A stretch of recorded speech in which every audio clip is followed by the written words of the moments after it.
Shalom, shalom, watu wa Mungu.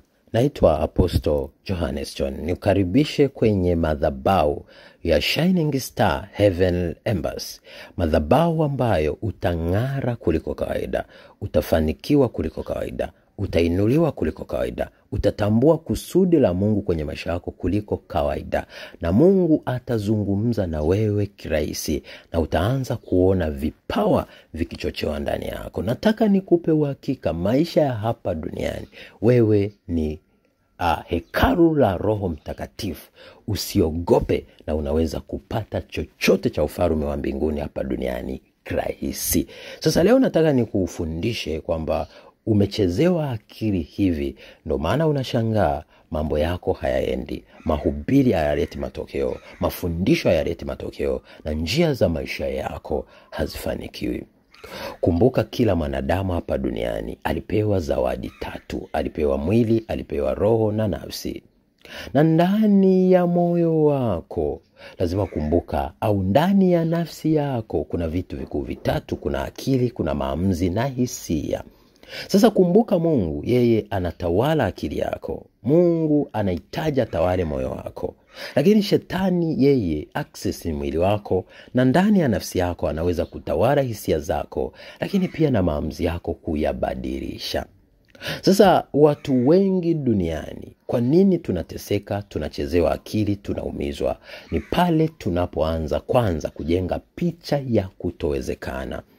Unapoanza kujenga picha ya kutowezekana, unatangaza rasmi kwamba huwezi. Mungu anasemaje? Akasema asiyeweza aseme sasa naweza, aliye dhaifu aseme sasa nina nguvu. Ndio maana akasema tunoe majembe yetu na tuziwe panga. Maisha ya safari, tengeneza picha inayoonesha uwezekano. Lakini cha pili, zingatia maneno sahihi ya ushindi katika kutamka. Mithali 18:20-21 anatuambia hivi kwamba siku zote kwenye maisha, kwamba kifo na uzima huwa katika ulimi, na wale wanaopenda ulimi watakula matunda yake. Kwa hiyo badili maneno ya kinywa chako, ubadili ushindi wako. Umejiona unaenda kufilisika, sema mimi ni tajiri mkubwa na ni bilionea mkubwa duniani. Inaonekana kwamba ni mtu ambaye una kansa, sema mimi nimepona. Inawezekana unajiona ni mtu ambaye una utasa, sema mimi nina watoto kwa jina la Yesu Kristo. Ni mtu ambaye unaona unashushwa cheo au unapoteza position serikalini au sehemu yoyote, sema hakika mimi nina position kubwa. Au inawezekana ni mtu ambaye una madeni, sema sina madeni, au madeni anapiga magoti mbele yangu kwa jina la Yesu. Chochote utakachokinena ndicho kitakachotokea. Chochote unachokiwaza ndicho kitakachotokea. Aliwazalo mjinga ndilo litakalomtokea. Aliwazayo mtu mwenye hekima la ushindi ndilo litakalomtokea. Lakini kitu cha tatu, angalia maombi yako. Maombi yako unaombea nini? Watu wengi tunapoingia kwenye maombi tunatanguliza kukemea, tunatanguliza shetani, tunatembea kuvunja shetani na nguvu zake. Lakini Mungu anasemaje? Ukisoma kile kitabu cha Zaburi 100, anakuambia ingieni malangoni mwake kwa kushukuru na nywani mwake kwa kusifu. Lakini pia maandiko yanasemaje? Tusiingie sebuleni mwa Mungu kwa kumtanguliza shetani. Lakini pia lazima tujue maandiko yanasemaje, mtii Mungu na kumpinga shetani. Hajasema mpinge shetani na kumtii, mtii Mungu kwanza. Kwa hiyo Mungu ni mkuu, Mungu mwenye nguvu, ameumba kila kitu. Shetani mwenyewe ni kazi ya mikono ya Mungu, japo aliasi kwa sababu ya kiburi, majivuno na ukaidi. Kwa hiyo nataka leo nikwambie, unapoomba duniani, jua Mungu ni mkuu na hana wa kulinganishwa. Ndio maana vita ilipotokea mbinguni, Mungu hakuhusika hata kupigana, ila malaika ambao wako kwenye level zile za shetani na zaidi ndio waliweza kupigana na shetani, kwa sababu na shetani na yeye alikuwa ni malaika.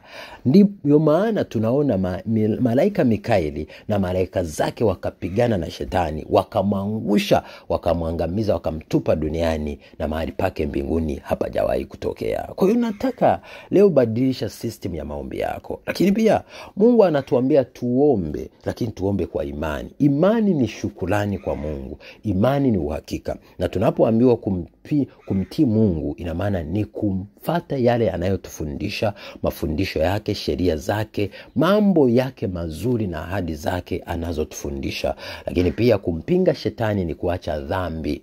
Kwa hiyo watu wengi wanaposikiliza kumpinga shetani wanahisi kwamba ni kuzama baharini, sio kuzama wapi. Ndugu yangu, kumbuka malaika ndo wanaopigana na shetani, sio sisi. Ndio maana pia ukifuatilia maandiko matakatifu, ukisoma kile kitabu cha Kutoka, anakuambia hivi, Kutoka 23:23 anakuambia nitaagiza malaika wangu watangulie mbele yako, watakao kufikisha mbele ya Mwamori, Mhiti, Mkanani na Myebusi nitawakatilia.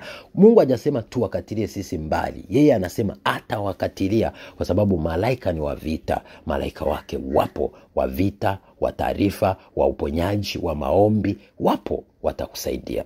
Lakini pia ndio maana maandiko yanasema kwamba tusipigane maana vita ni ya Bwana. Tusipigane maana vita ni ya Bwana. Lakini pia maandiko yanasema kwamba sisi tutakaa kimya. Yaani atatupigania na sisi tutakaa kimya. Lakini pia maandiko mengine, sehemu nyingine inasema kwamba yeye ndo mlinzi wa Israeli, asiyelala, asiyesinzia. Kwa Mungu kama alaili asinzii, sisi tunaweza kulala tukasinzia. Hivi tunahisi kweli sisi tunaweza kuongeza chochote? Tunachohitaji ni kuomba, kushukuru na kumsifu Mungu maisha yetu yote, na kupa hakika Mungu atafanya mambo makubwa. Kwa hiyo maisha yako duniani hapa, haya mambo niliyokutajia ukiweza kuyazingatia, ukiweza kuyafanyia kazi, hutochezewa akili tena. Unachotakiwa kuamini kwamba shetani hana nguvu kuliko unavyofikiri.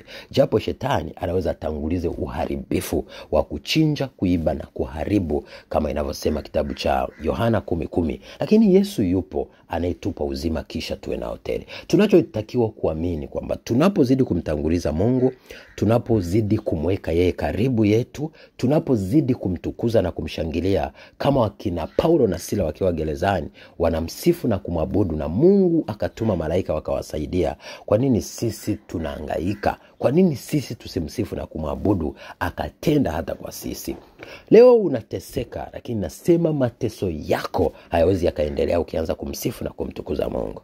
Nataka nikwambie, leo una majanga kwenye mahusiano yako, una majanga kwenye biashara yako, una majanga kwenye hatima yako, una majanga kwenye future ya maisha yako. Lakini leo ukianza kumsifu na kumtukuza na kumshukuru Mungu, na kupa hakika mambo yataanza kubadilika. Watu wengi tunaomba maombi ya vita sana, ndio maana tunapigwa sana na shetani. Lakini tukijifunza kumweka Mungu kwenye sebule letu, tukamtangaza ukuu wake na baraka zake, kwa sababu Mungu anakuambia, Mungu mimi ni Mungu, nahitaji sifa, nahitaji kusifiwa, nahitaji kutukuzwa, nahitaji kuabudiwa.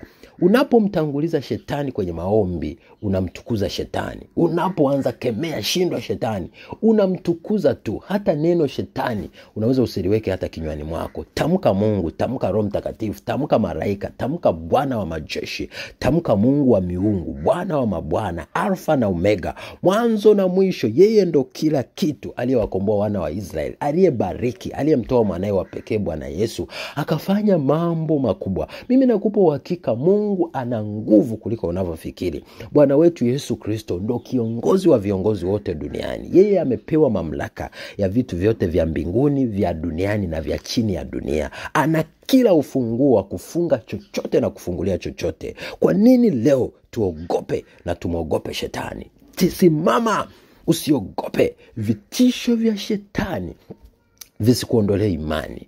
Mungu anakuambia unapoamini utaona utukufu wa Mungu. Unapoamini ugonjwa unakimbia. Unapoamini mateso yanakimbia. Ndio maana Yesu akasema kwamba simama alafu muone utukufu wa Mungu. Nataka nikwambie leo, simama uone utukufu wa Mungu. Na kwenye kusimama, simama katika maombi, simama katika shukrani, simama katika kumtukuza Mungu, simama katika sifa na kuabudu, simama katika kumwinua na kumshukuru Bwana Yesu Kristo. Na kupa hakika maisha yako hayatobaki kama yalivyokuwa.